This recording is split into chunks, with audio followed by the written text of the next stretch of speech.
Okay, I'll start with Kara again. So I have this question from Robbie. Robbie says, have you ever felt comparisonitis to anybody else online? And if so, what have you done to get rid of it? Such a good question, and it's so easy to compare in the online space. Oh my goodness. I mean, this continues to be an ongoing journey of mine. It's like being aware of when I'm falling into those comparison traps, because it never serves us well. I know it never serves me well when I start to compare, right? We have to just focus on our journey basically, and trust that we are all on our own journey, and what we're doing can't be compared to what someone else is doing. And so for me, there's a couple things I do with the comparison. I know many people have heard a course of doing gratitude as a way to shift it, which of course is very powerful. I'm not sure where I heard this from, but it really resonated. And it was when we're stuck in this place of comparison, we're counting someone else's blessings instead of our own. And I thought, oh, that's so true.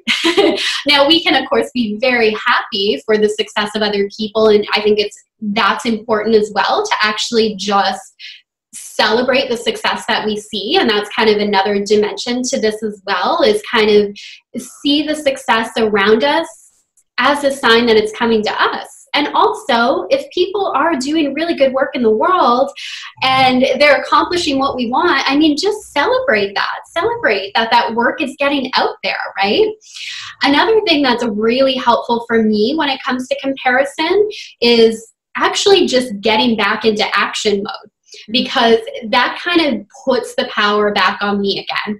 So, and I try to like avoid just kind of randomly scrolling through social media, because it is just a waste of time. I'm very like purposeful on how I engage in social media. But if I do get caught in just the scrolling, I stop, I notice that, and I go back to what can I create in this moment? And that puts the power back on me. What do I want to share? What is the message I'm feeling called to share? And I found that's actually been tremendously helpful in shifting out of comparison and getting back to what my message is, what my mission is. So I hope that's a new kind of take on it and perspective. Yeah, no, what you said too, I mean, a lot of mentors call it gift envy. So it's like, you know, we all are here on earth with our very own personal gifts that we're here to share with the world. And when you see someone that's similar to you, right, rocking it, making a ton of money, and you're like, why can't that be me?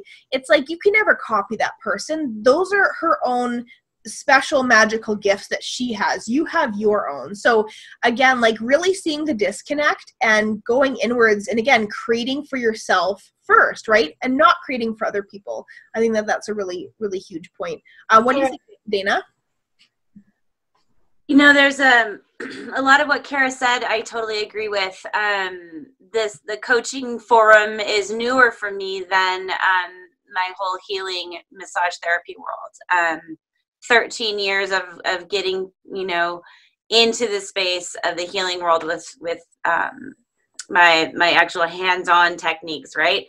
I had to get to a point where I realized that I'm me. I only have two hands, and there are only so many people that I can work on. And so and there's only so many people that I want to work on. And there's only so many people that really will gravitate towards me, right? So as soon as I was able every single time to sit back into my own self and do a gut check with, you know, who am I, what gifts do I have, and what do I have to bring? In that world, it's really, really helped me realize that I only have so much time and I only have so many people to tangibly touch. In the coaching world, it's a little bit different because we have such a huge reach, right? And there are so many people that we can help, and there are so many people that we can have a positive impact on.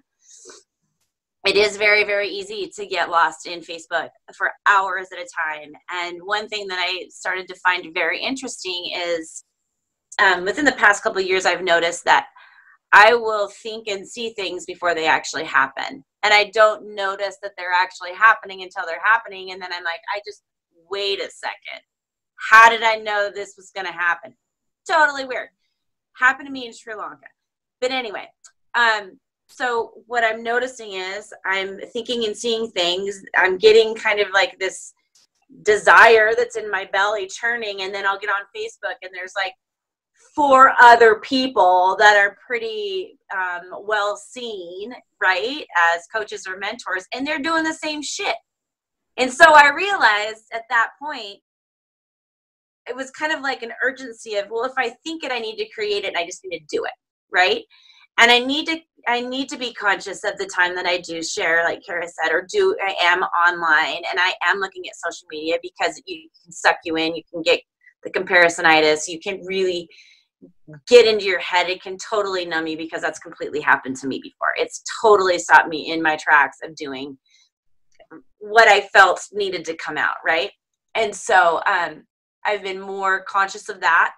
And whenever that does come up, I literally just shut down and I take a deep breath, and I think, I give gratitude to them for what they're doing, right? I think, holy shit, it may feel like they're 10 feet ahead of me, but really they're not. They've gone through this process already, and I'm on the road to that place, just not quite there yet, right? But honestly, coming back to center and honoring where I'm at right now, and doing and getting out and creating what needs to kind of be channeled, that I feel really is luscious and wonderful and needs to get out there, and then just do that.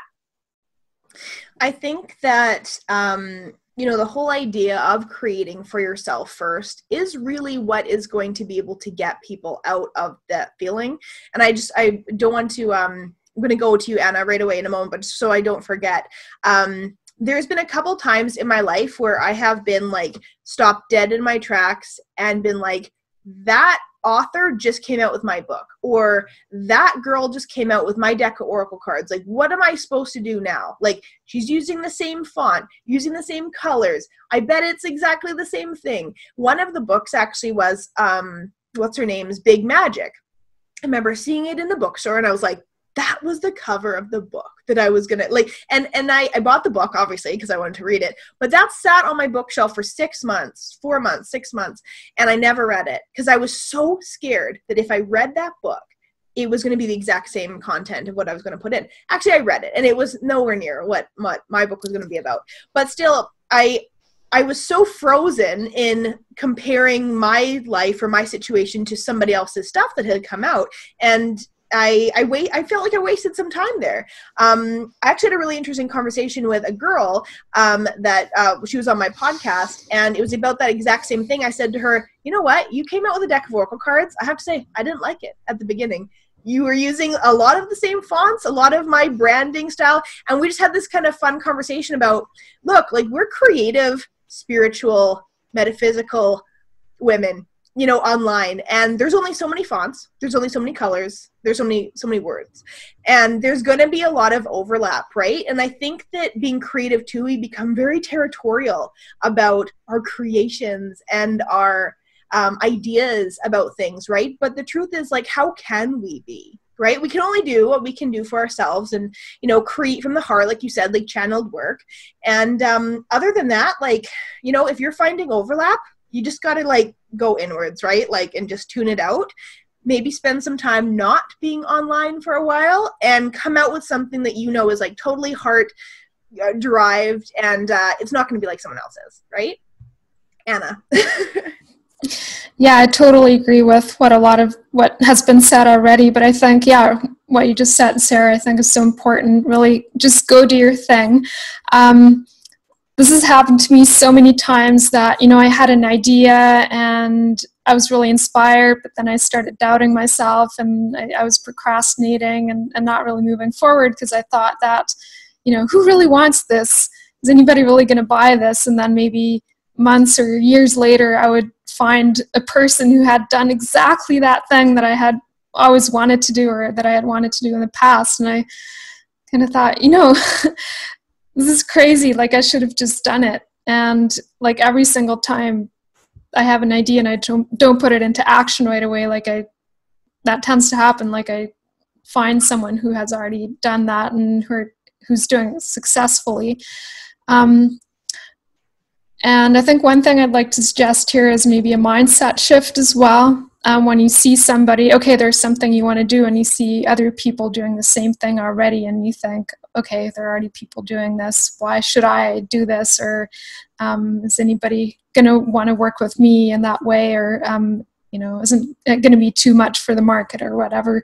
But I think it's actually a good thing if you see that somebody else is already doing something similar, because it actually tells you that there is a market for what you're wanting to do, and there are people out there willing to pay for what you want to offer. So I think that's a really helpful and important mindset shift there. I think another thing that's also important for those of us who are particularly sensitive to energies, it's already been said as well, just really taking time to consciously, disconnect from the busy world, from the online space, and when you're online, like really be mindful of how you're using those tools.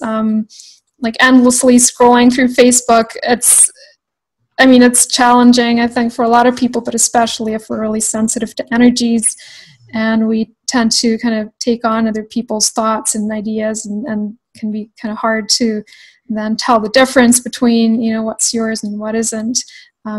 Just getting back into your space, getting out in nature, that's one of my favorites. I do this every single day.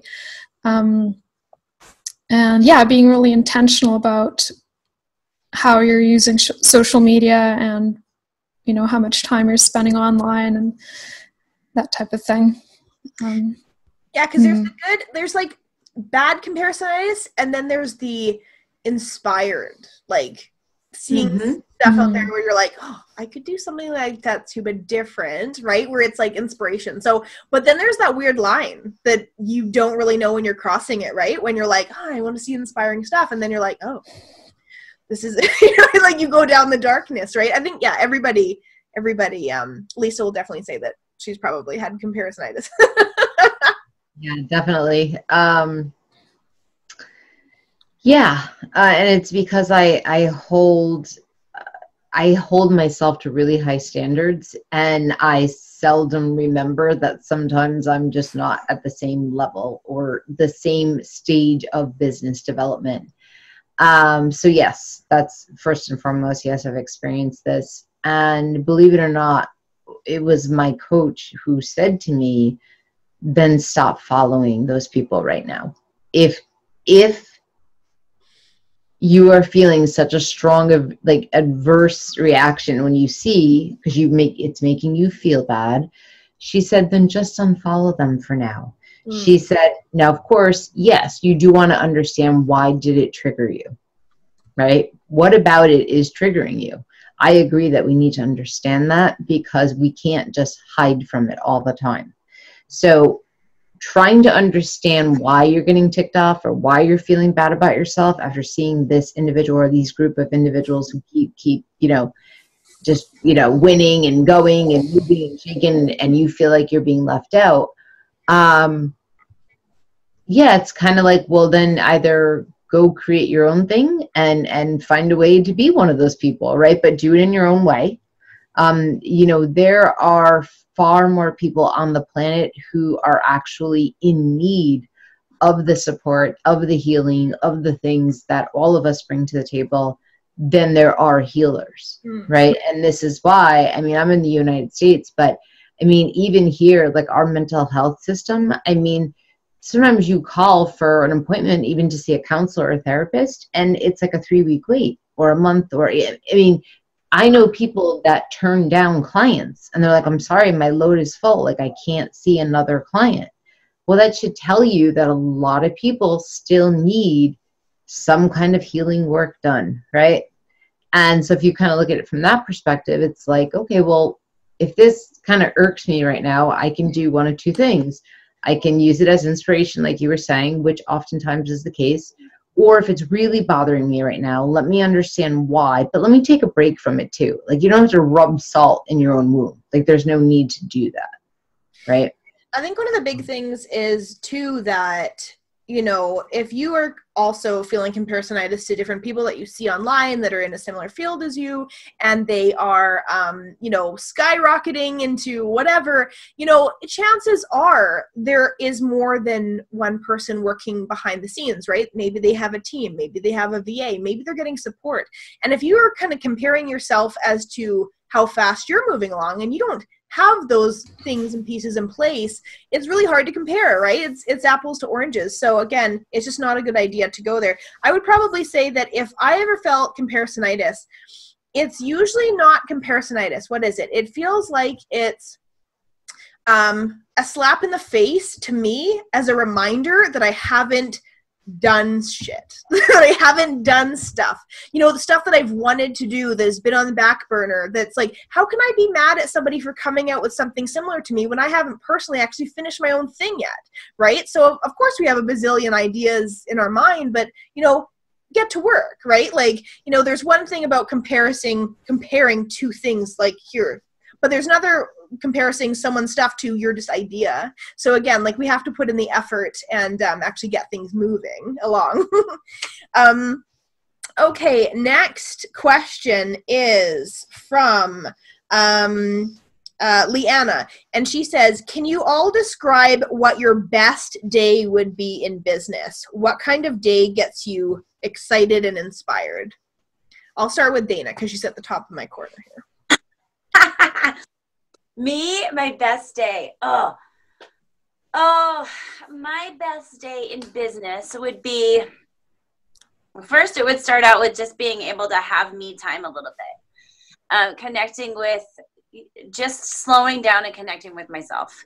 And however that would be, whether it's literally having a ritual over my cup of coffee or taking some time to spend outside, doing some movement, or literally like doing meditation.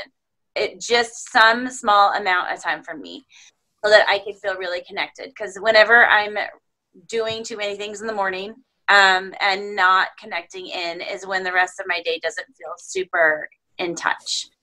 And then the rest of the day would either be filled with healing experiences that I have where I'm working on people, or it's connecting with people one-on-one, or just writing and getting all of my information out that I feel I need to channel for that day.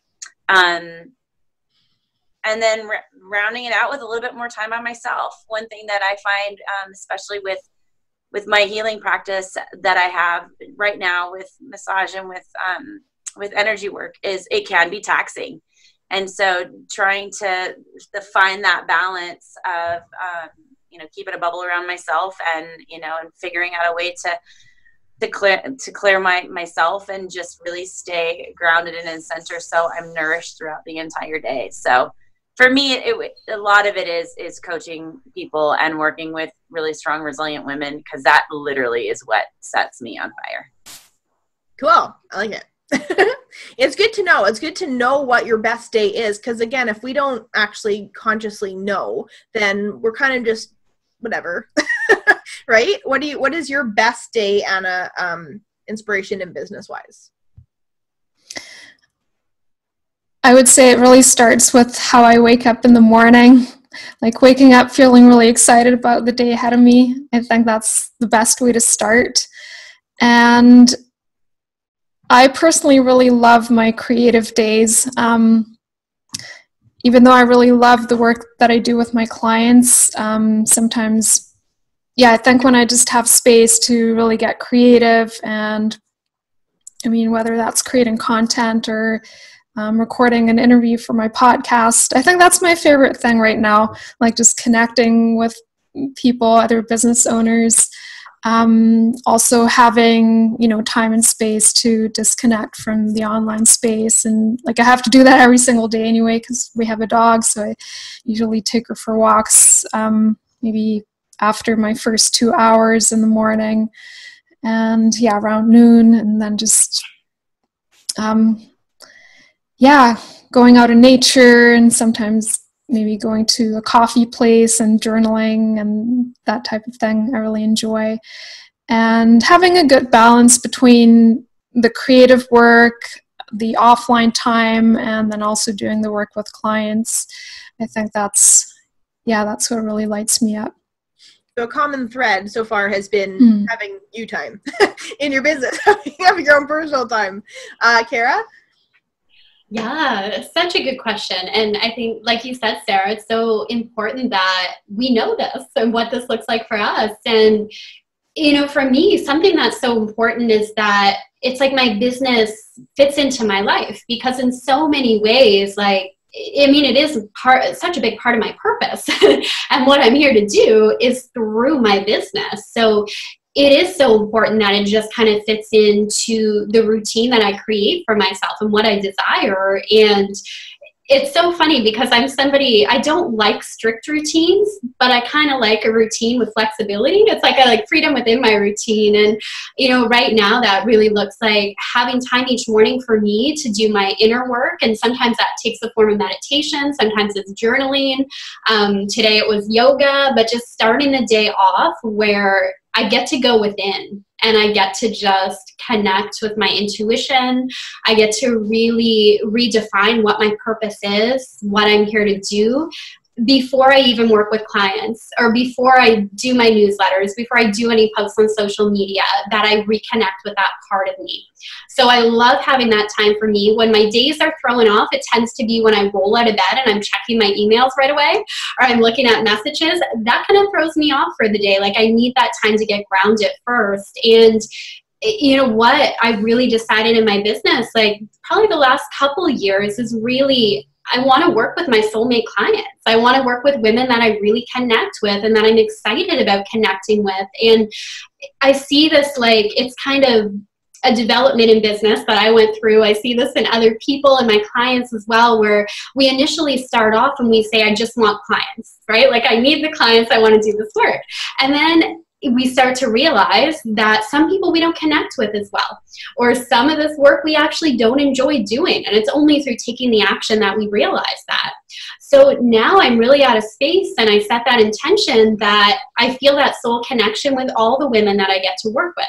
So whether I'm doing that astrology reading for them, we're exploring the records together, we're working on manifestation, there's this soul connection, and I'm excited about it. So when that's the case, I mean, I can enjoy. I can enjoy every day, and I can look forward to every appointment.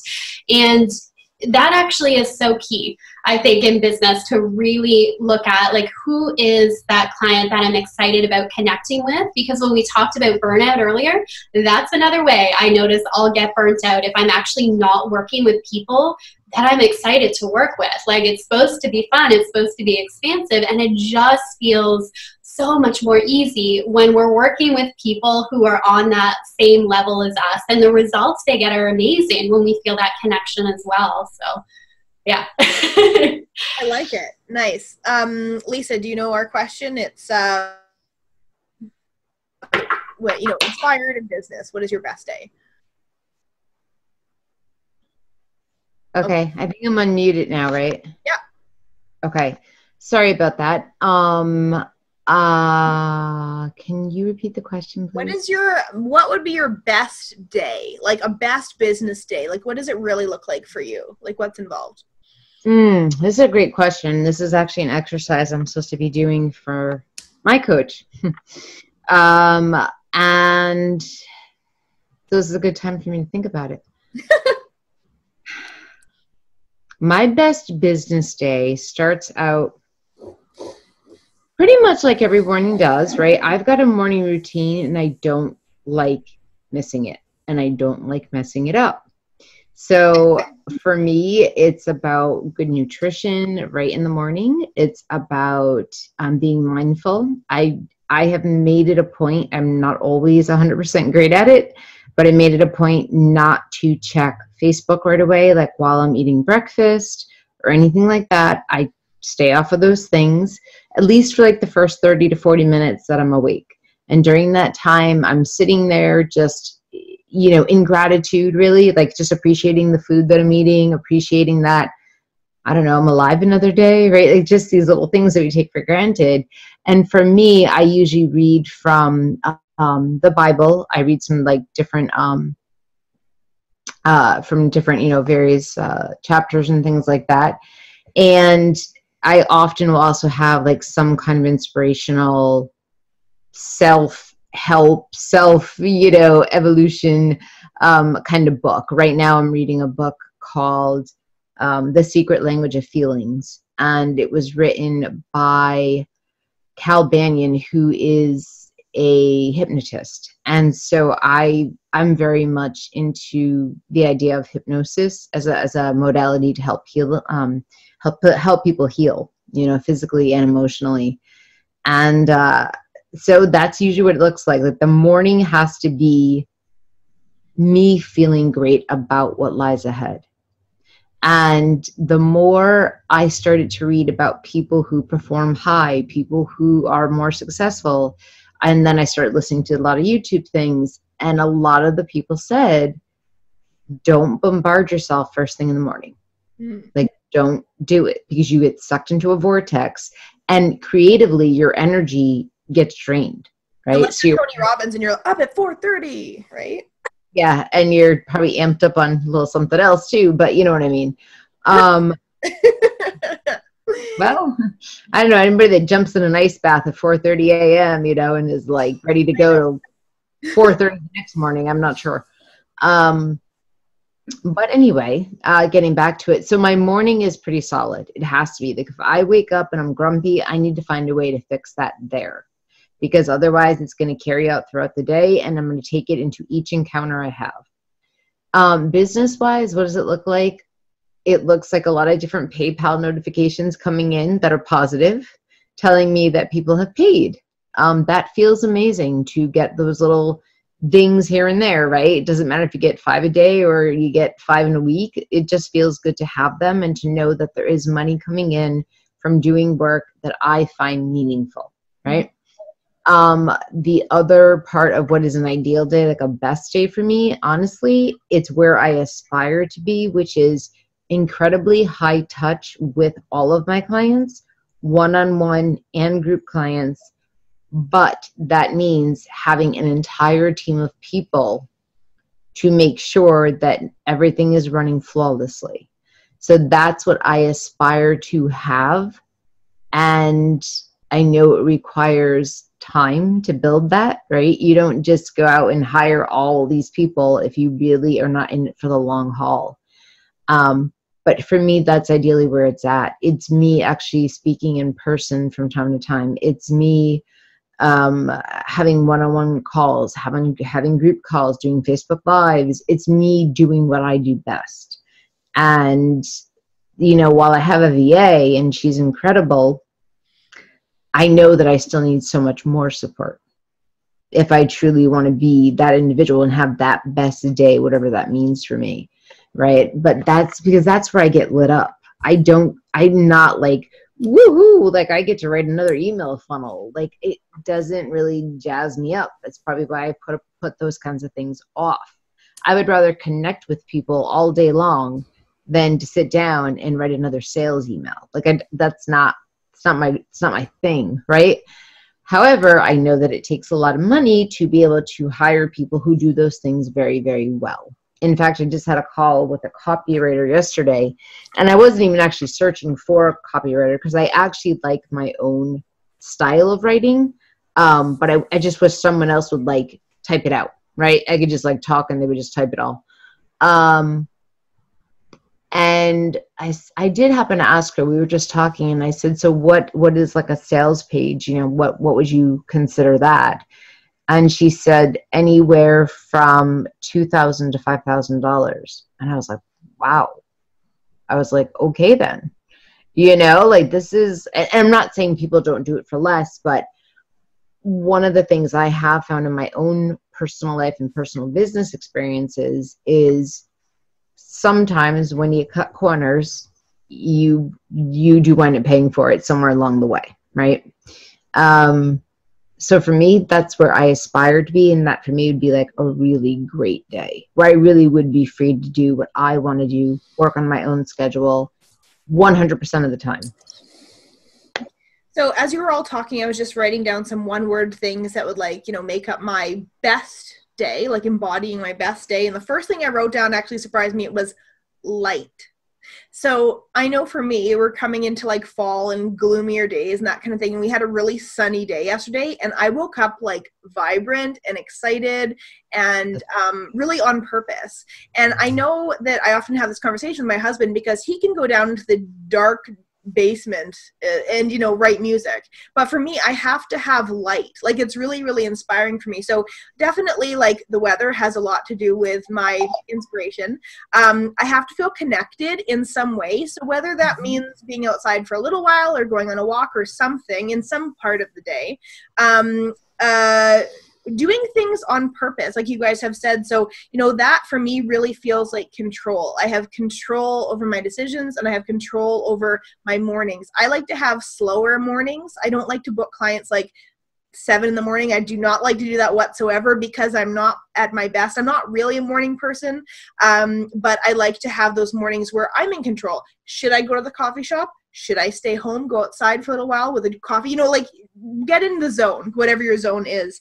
And obviously, like, my thing is I have to create something like every single day. So whether that be for business or a painting or writing or something like that, that's huge for me. It has to have that in my day. And I like to end the day feeling accomplished in some way. So however that feels to me in that time, of course it's great to get payments. Of course it's great to do all these things like that's on your list and stuff like that. But more like emotionally, I would probably say, like, I want to finish the day feeling like I got something done that meant a lot to me, right? So that's why it's important for me to kind of be the to-do list person, whether I follow it or not. I like to have the to-do list.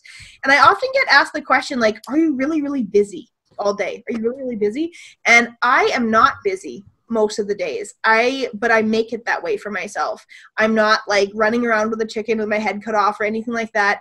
I make it so that, you know, my work is usually done by a certain time. Of course, there are days where, you know, you do evening stuff like for your clients, but usually my work is done by a certain time. That gives me the control to then do what I want. And I don't strive to be busy. I strive to be accomplished, but I don't strive to be busy. So, all right. We are half hour away. If anybody's watching right now and you have specific questions, please, you know, start putting your hand up. We'd love to talk to you if you're willing to talk to us, and unmute your microphone.